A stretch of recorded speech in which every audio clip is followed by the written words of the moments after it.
Shalom, brothers and sisters, and thank you for joining me again. Got a quick video for you today.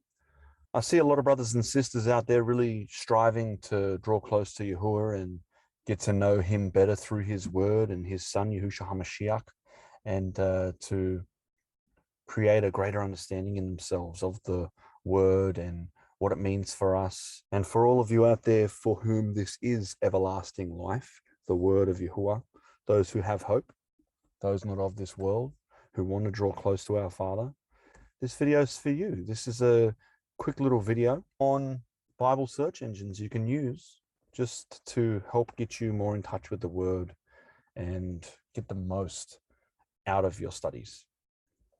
So I really hope you enjoy this. It's not going to take long, and I'll just show you what I do. So the first website we have is BibleHub.com. I swear by this one. This is my go-to. I use it for all my studies, and I'll just show you how it's used. So right off the bat, we've got all the different translations here and a few more things you can use. Now you can go through and check out all these materials that they've got on here. Really helpful. But what I like to do is I just like to get straight into the study. I have a verse that I'm starting with, Exodus 14:14. Okay, which is the verse that I had on earlier. It's a verse that Father's really just glued into my mind lately. And this is for all of you as well. Yahuah will fight for you. You need only be still.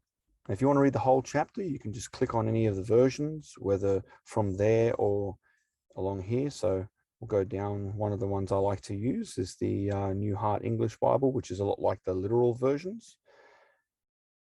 And here we go. And you have the whole chapter here. And from here, you can also go to any verse you want. So if we want to go back to verse 14, we click there. And what's really handy about BibleHub is cross-references. As soon as you start scrolling down, you can see the cross-references all along here. So here, Deuteronomy 1:30, Yahuah your Elohim, who goes before you, will fight for you, just as you saw him do for you in Egypt. Do not be afraid of them.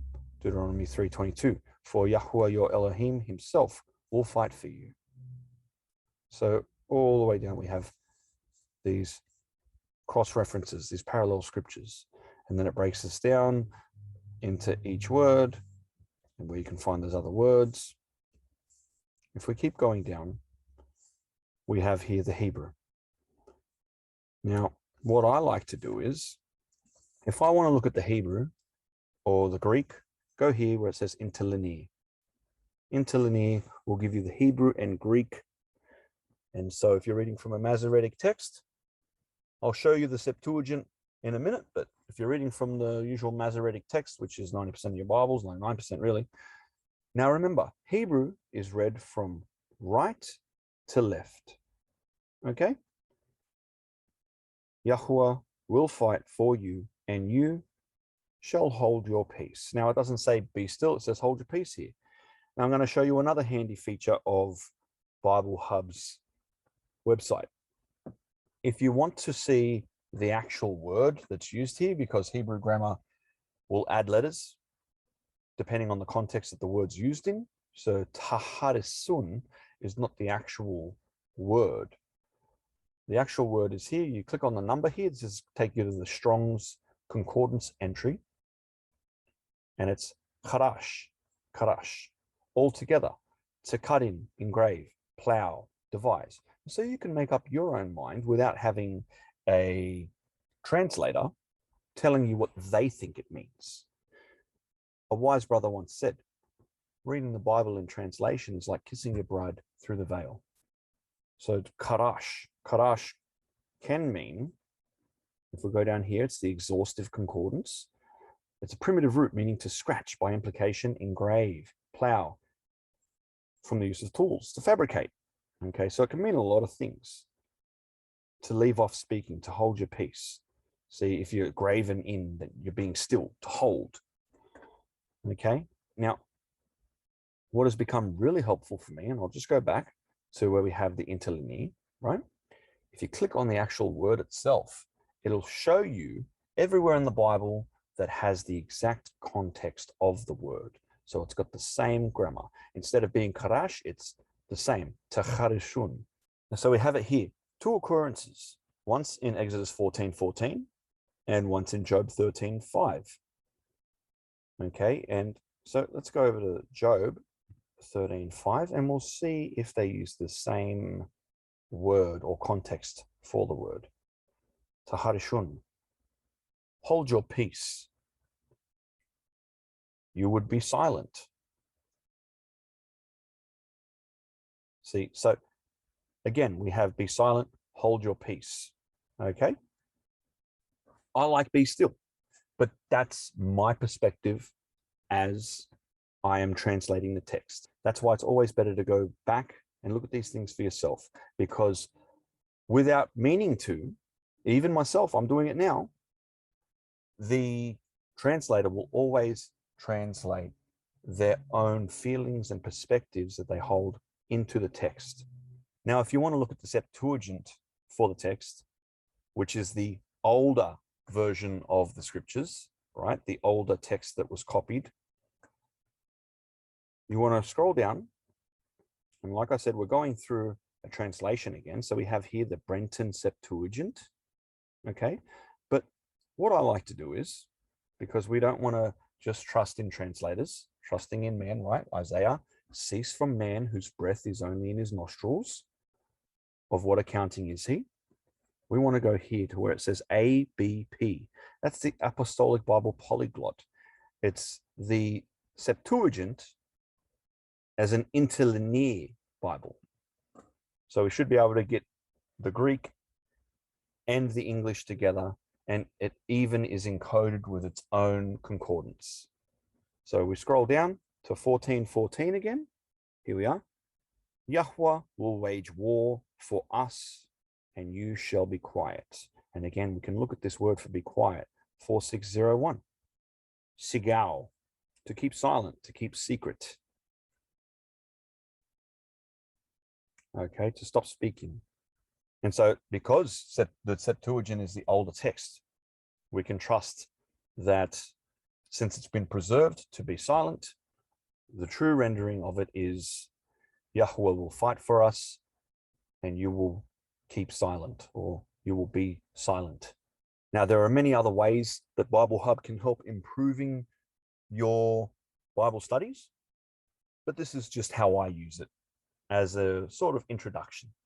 Okay, so please get on there, have some fun, play around with it and see what Father's willing to show you through these amazing study tools. Our next website is Bible Gateway. Now, I love Bible Gateway because unlike BibleHub, its search engine is a lot more exhaustive.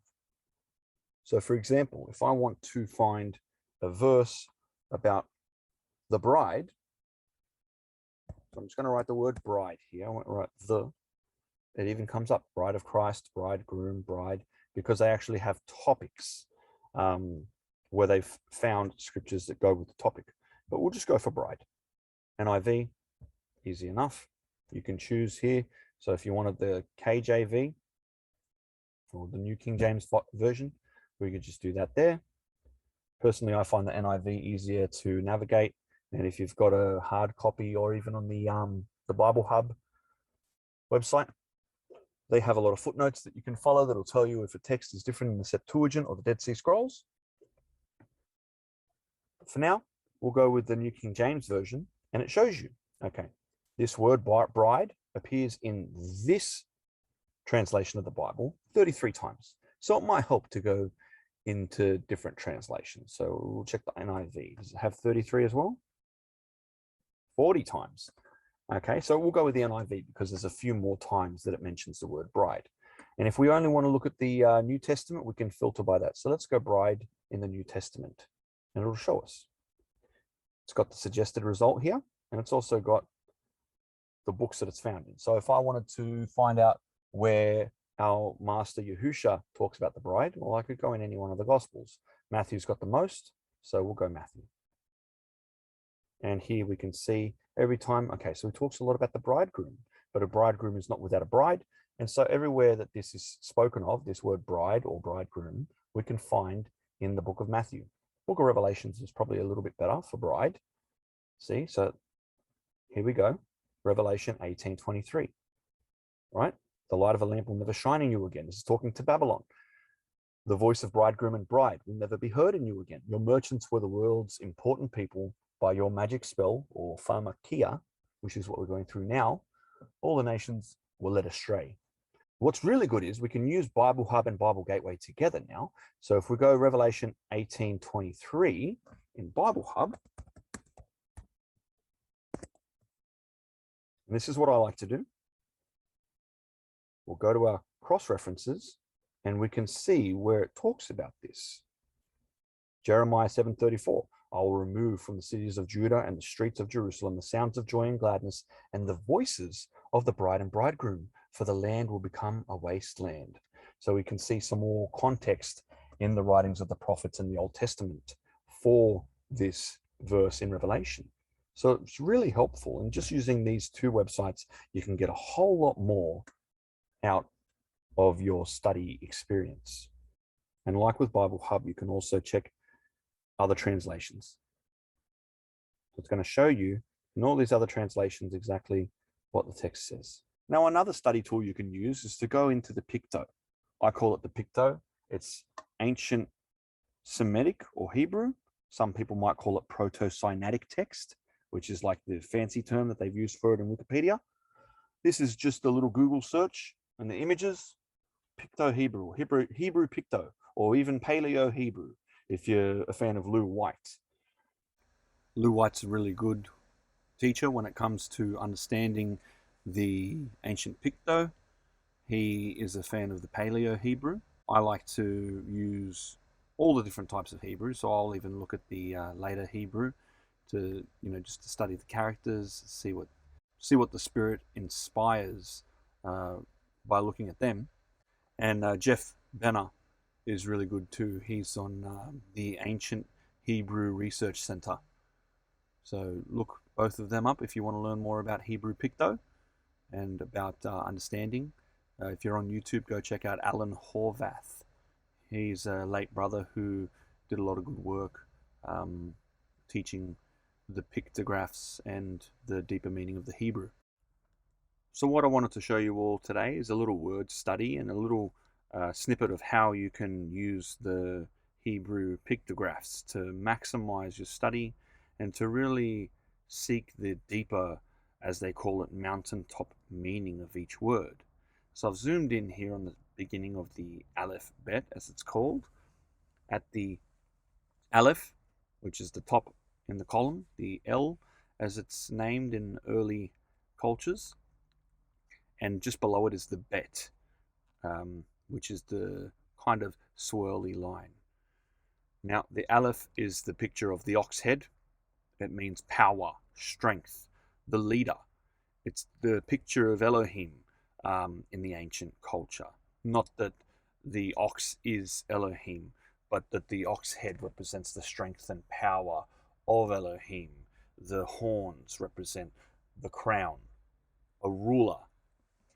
Whereas the Bet, it's like the bird's eye view of a tent floor plan or a temple, if you would. And that represents a house or the family unit. It also can mean inside, which is why we get the accent of the Bet at the beginning of certain words to mean in. So if I were to say in the house, I'd say bebet.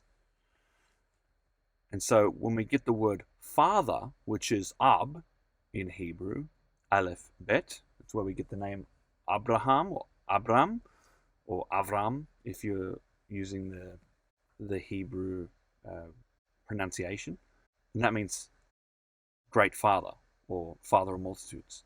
And so the word Av, father, you have the Aleph meaning the strength, the leader, and the Bet meaning the house or the family.